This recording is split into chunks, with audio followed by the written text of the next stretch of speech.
Porch pirates, and we thought turkeys could fly. The turkeys out here fly. We don't know at what altitude, though. Yeah. And, mostly they just skim the ground out here. Mm-hmm. They don't ever really fly up high in the air.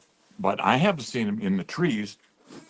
Oh, Face the Sun is on the air for Thursday evening, December the 5th, day 360 of Face the Sun on Facebook, and day 11 on YouTube. YouTube. YouTube.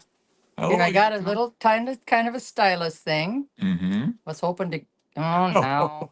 Keep it up. Trying to keep it from poking you guys in the eye. Yeah. Or what seemed. Oh Yeah. no. Yeah. Well, that's how it is, I guess, huh? I don't know how. Dang it! I'm trying to do the comment there. Hi, Carrie Lee. Hi, Carrie Lee. Burr, good evening. Hi, Carrie Lee. Oh, Oh, and Marla Ford. Hi Hi, there, Marla. guys. Yep. Guess who's on here with us, Marla? It's little guy. What's his name? Bogey. Bogey. Yeah, he's out here. Little Bogey baby. Man, is he feeling good these days? He's got like the zoomies all the time. That's nice. He is getting. Mm-hmm. It's also getting a little. Maybe I've given him too many treats. Oh, you think he's getting fat? I didn't want to say that. Are you fat, puppy? Look at him. He loves you. Man, that dog likes you. Okay, the Veterans Crisis Line, you guys. Dial 988 and then press 1 if you're a veteran. Yeah. However, crises are not limited only to veterans. I mean, this Yeah. is for For everybody. everyone, you just dial 988 if you're a non-veteran. Mm-hmm. If you would prefer to text, then I would set it up in your phone and your contacts first. It's just faster that way. You would text 838255. Oh, I see. What do you see? Well, I thought this is like It looks like you got your cattle prod out. um Okay. I'm going to keep so going. that's the that's not the banner. Okay, there. Okay. Oh, Veterans Crisis Line. There Yeah, it is. on Yep. the screen now. Yeah, I see what you did there. That makes it nice. Porch piracy in America? Really, you guys? Dogs. It's become a significant issue in 2024, with alarming statistics revealing the scale of the problem. Porch pirates stole approximately $12 billion in packages this year. $12 billion in packages. Huh? Huh? Seriously? I put WTH for what the heck? What the heck? Really? Porch pirates? Porch pirates, Come $12 on. billion. There's a lot of small countries that don't generate that much money in a year. Hmm. An estimated 58 million packages were stolen in the past 12 months. Wow. 41% of Americans have been a victim of porch piracy. Seriously. And that's up 35%. That's up from 35% in 2022. 25% of Americans had a package stolen in the past year, like Kentucky, North Dakota, Nebraska, Iowa, and Alaska all have the highest package theft rates. North Dakota? Come on, you guys. I didn't think the Midwest grew thieves. Oh, I need to. There we go. Very cold. Very cold. Yeah. Carrie was out doing chores this evening, and it is cold, that's for sure. It is. Hey, little bogey. And the story says people of color are twice as likely to have a package stolen compared to white adults. Younger generations, Gen Z and millennials, are more frequently targeted than the older generations. Cold yet? 63% of stolen packages come from Amazon or Walmart. 21% of customer delivery issues are attributed to missing packages. Businesses and consumers are increasingly adopting prevention strategies like security cameras, package tracking, delivery lockboxes, and neighborhood watch programs to combat the growing issue. So, Greg Chandler says, my mailbox has been robbed twice this year. oh, both times it was my medication from the VA. Wow. What kind of a deal is that? Mm. That's too crazy. So we've only had one delivery thing wrong, and then they sent my phone a picture of where they delivered, and I'm like, we don't have a black door. We have Oh, white door, and see behind us we got a brown door. The door down there attached to the garage there is off white. I'm like, that ain't at our house. yeah. Well, that's Hi, Mary nice Cordell. technology, though. You know. Yeah, most of them do send a picture of where they should put the address in the picture too, Yeah, just to yeah. so it can be tracked down. There's Bogey off looking for A prey. Yeah. For years, customers had requested that the post office issue a Christmas-themed stamp. On November 1st, 1962, their holiday wish was granted.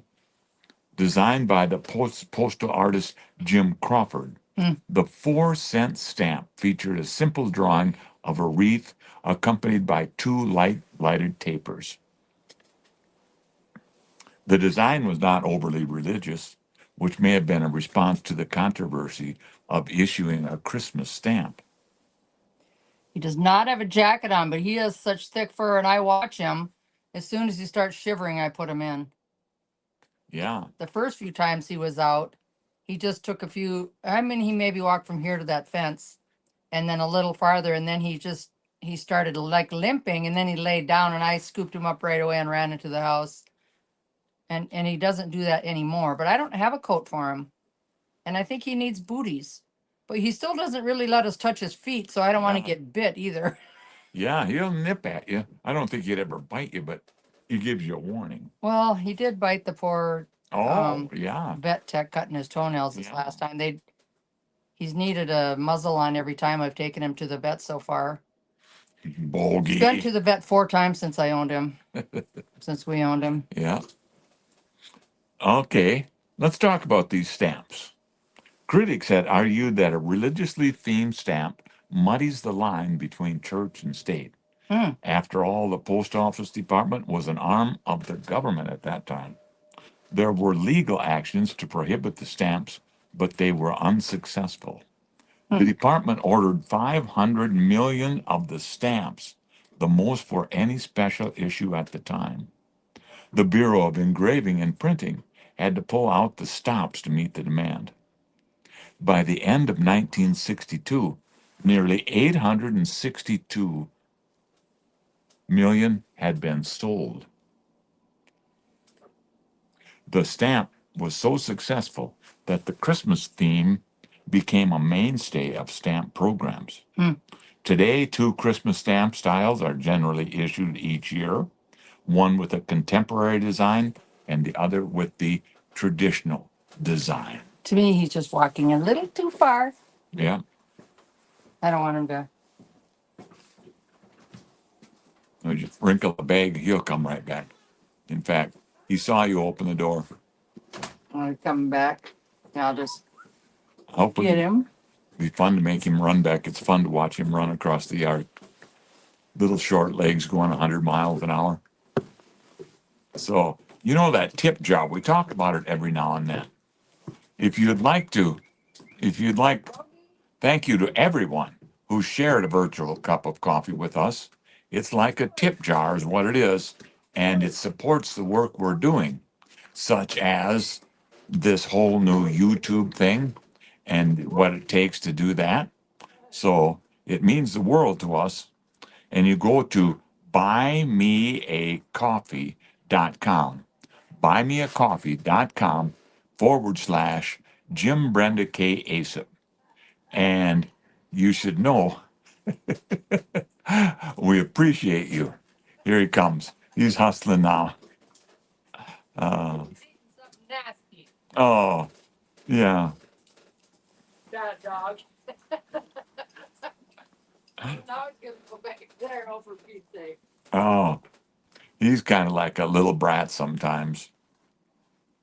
Okay, so, oh boy, he's really going. Yeah, that's crazy. I didn't think he'd do that, especially in this cold. But I suppose he's got a good coat on. So what does he care, huh? Just go out and run around like he's a dog in the snow. Yeah. Oh, Greg Chandler says that Betty White stamp. He says Betty White. Yeah, that is a cool thing. And stamps are, I wonder, I don't know if there's still stamp collectors out there or not, but stamp collecting, that used to be a big deal. And then if some of the end of life sales, we'd sell a fella's stamp collection, and sometimes they'd sell real well, and other times it was like there were just no interests. Kind of goes back and forth like that. I suppose it's a cycle of one sort or another. But stamps, uh-huh. Sometimes you don't need a stamp if you have an airplane. Esther Sandlin lives in rural Alaska and flies a small single engine prop plane. And that's a real common mode of personal transportation in Alaska. And she was out visiting her newest neighbor, and they were talking about splitting a squirrel 3 ways for dinner and how that didn't really go very far. Sanderlin told Alaska's NBC affiliate KTUU on Monday in advance of Turkey Day, I had a thought. You know what? I'm going to airdrop people a turkey for Thanksgiving because she had just recently rebuilt her first airplane and her dad helped her. So she figured she could do that easily. Sanderlin grew up occasionally receiving turkeys at her home with an airdrop after the roads froze over in late autumn. She combined these wild childhood memories with the news of the squirrel dinner and decided she ought to pay it forward. This year, she dropped 35 turkeys right all over in the neighborhood where those people were eating squirrels. And everybody was thankful and grateful 100%. So that's a good story. Except you can't visit with the people when you're dropping frozen turkeys.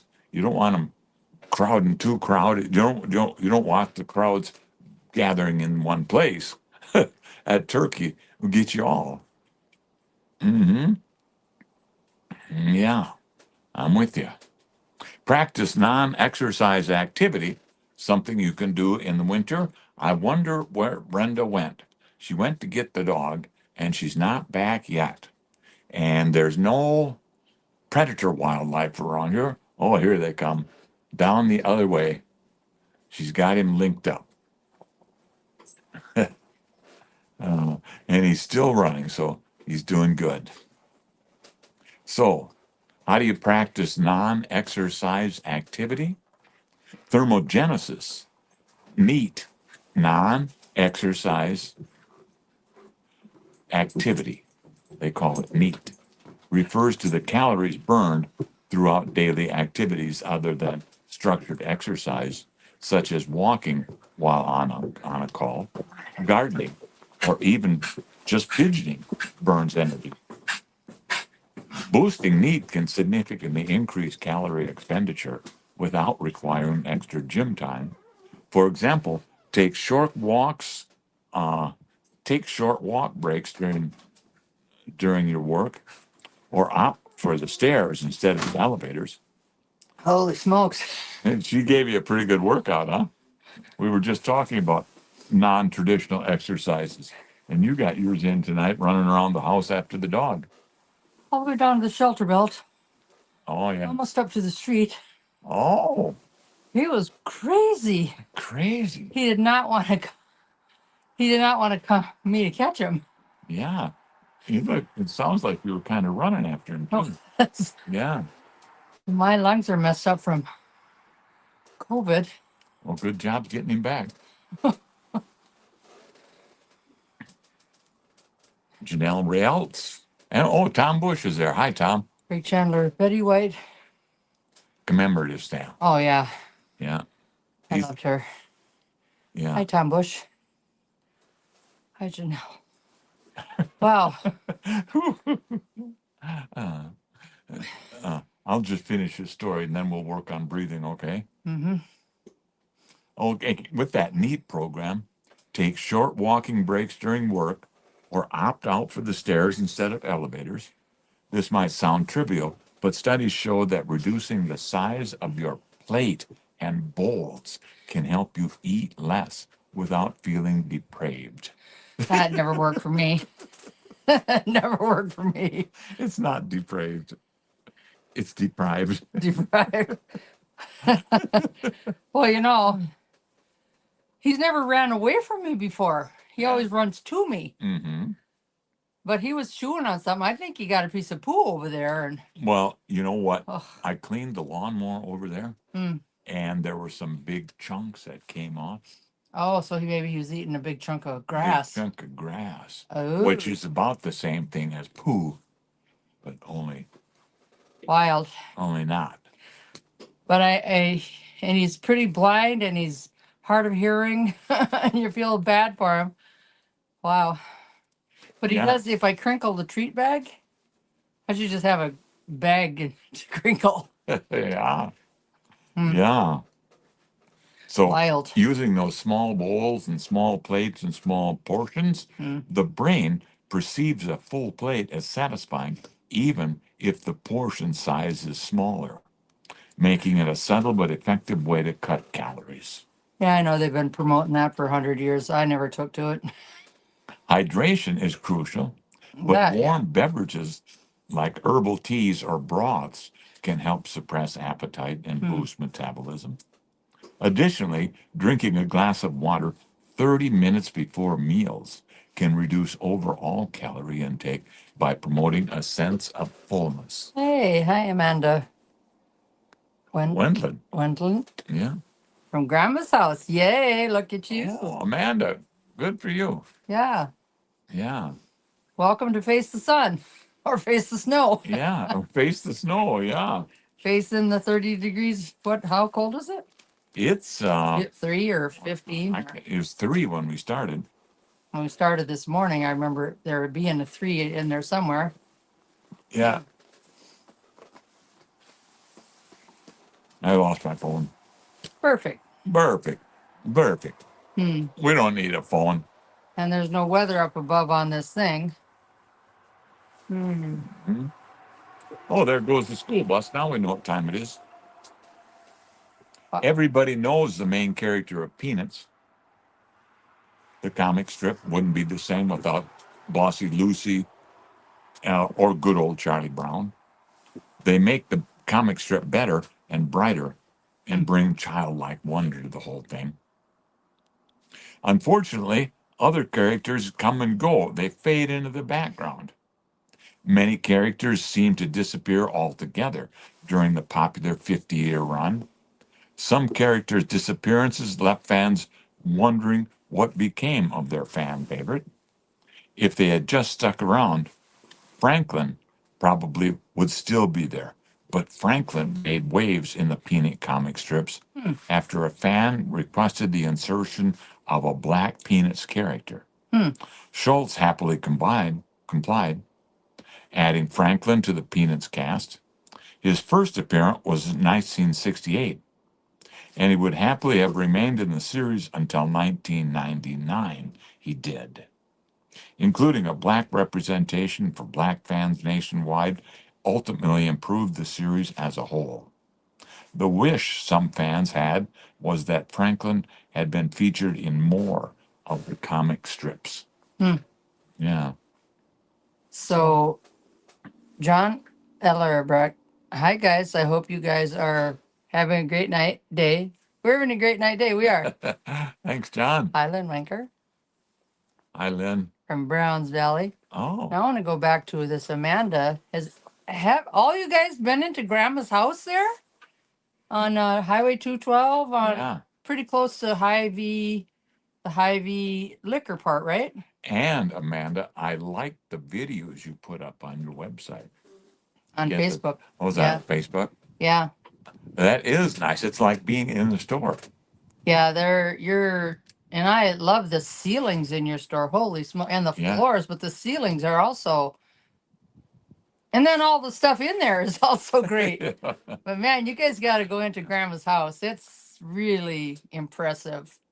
And it's not all, it's a good alternative to more video games or kid widgets or whatever. Well, there's lots of games. There's lots of specialty candy. Of course, I'm always, I can smell that a mile away. Candy. Candy. Yes. But Uh, I love all the different toys for different age groups that are in there. yeah, it is a nice store too. And didn't they do the ceiling in clouds? One of the ceilings is in cloud. One of the ceilings is like a old log cabin ceiling, sort of. Oh, Yeah, pretty cool. oh, that's fun. Really nice. Jack Daniels died because he stubbed his toe. Jack Daniels, That Jack Daniel. that Jack Daniel died from an infected stub toes Huh. caused by him kicking a safe containing money to which he had forgotten the combination. Jeez. You can see the safe that took Mr. Daniels' life on the Jack Daniels Distillery Tour in Lynchburg, Tennessee. Hmm. His story is a grim reminder of how far medical knowledge has come. After stubbing his toe, the resulting infection required the first amputation of Daniel's foot. Oh my. Then, a little later on, they had to amputate his leg. Oh boy. And then he died of gangrene. Oh wow. Man alive. Yeah, medical has really come a long ways. Pour a Wow. little whiskey on it. They tried everything else. Huh. Oh, John Ellebrock. Jim did my dad's benefit auction in 2008. It was at the VFW in Millbank. Oh. His name, John Friction. Yeah. Thank you for doing that. You're welcome. Yeah. Cool. Yeah. Yeah. So that's a good story. There's a lot of stories coming out these days. Oh, tank dogs. Ever heard of them? I don't know. Well, Anti-tank dogs. anti-tank dogs. Hmm. Soviet anti-tank dogs. In World War II, Soviets Oh. developed, yeah, you're right, anti-tank dogs that run under the wrong tanks. So they were training them and had them pretty well, ready to go out into the field. Their job was to blow up tanks. Unfortunately, well, I'll read the story. Oh boy. In World War II, the Russians trained dogs to run under tanks with time bombs on their backs. Called them anti-tank dogs. But the Russians trained dogs on Russian tanks. So when they were set free out in the battlefield, the dogs turned around and blew up the wrong tanks. The Russian tanks. Yeah, instead of the German tanks. Oh man. And it is a true story. That's awful. That is awful in so many ways. Yep. Oops.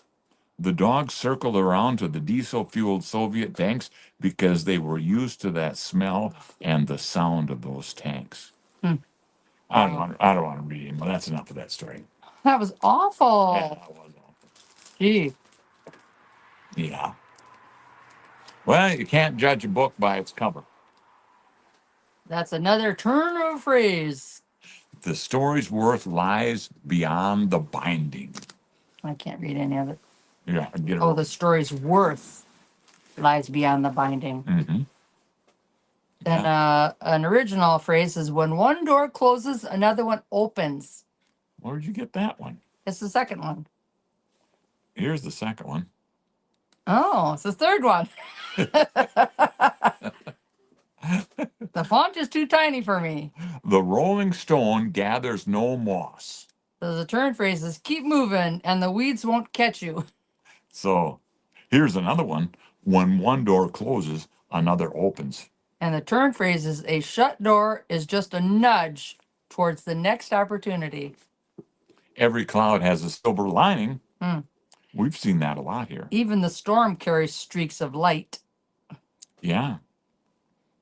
And then the old better late than never. And that turn phrase is the right time is whenever you show up. Oh, boy. So two heads are better than one. And the turn phrase is great minds grow greater in company. And Rome wasn't built in a day. The turn phrase is masterpieces demand more than a moment. All that glitters is not gold. The turn phrase is shiny surfaces can hide empty centers. Oh, yeah. Make hay while the sun shines. The turn phrase is strike when the spotlight is bright. No hay being made today. And don't bite the hand that feeds you. The turn phrase is kindness deserves more gratitude than grumbling. Oh, yeah. Yeah. So, And I don't know if everybody's got all their Christmas presents for their grandkids and whatnot, but you should go to grandma's house. Holy smokes, you will be impressed. Honestly, it's really super nice in there. yeah. Yeah, you're right. And Christmas is almost here. It's coming. Man, your birthday's almost here. My birthday's before Christmas, yeah. And my son Jesse's is before Christmas. So yeah. It's a good month. Yeah. So that'll work. AT&T. Oh, let's just see what we have here. Okay. Now I need a banner. Okay. AT&T plans to get rid of the traditional phone line service across nearly all the United States in their service area by 2029. According to the official announcement, only 5% of our residential customers are still using copper service, says AT&T Executive Vice President Susan Johnson. Yeah, we killed ours. Well, maybe 1 or 2 years. 1 year for sure, maybe 2. I'm not sure. Haven't missed it a bit either. No.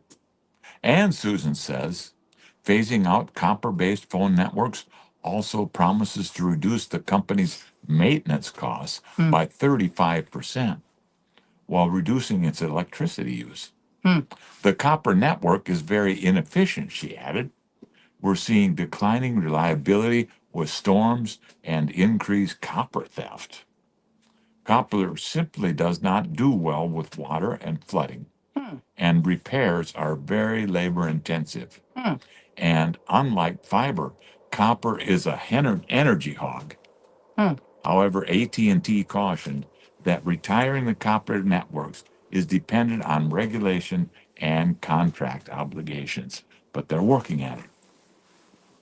USA Today reports that the company's landline, the business currently operates 21 states, and by 2029, it's expected that the copper networks are going to be eliminated everywhere except California, where regulators have been fighting to keep the landline business alive.